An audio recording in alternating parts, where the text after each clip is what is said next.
We found a parking spot. But we have to check how much. How much? 47.25. We should park here or dun sa M&M? No, we're just gonna park here. How many hours? Mas madali lumabas dito mamaya, baby. Hanggang 10 lang ba? Okay na din. How many hours na yun? 6:30. 4 hours. $47 ang parking dito. Kaya marami pang spot. Alam mo, we used this Baby. before. Promise! Charge na ako.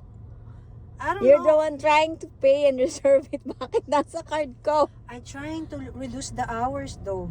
It's 47 tapos. No, dapat hindi 47. Abby. So, parking, $47. So, mukhang maganda yung spot natin later, ha? Oh, thank you na. Sponsored of my wife.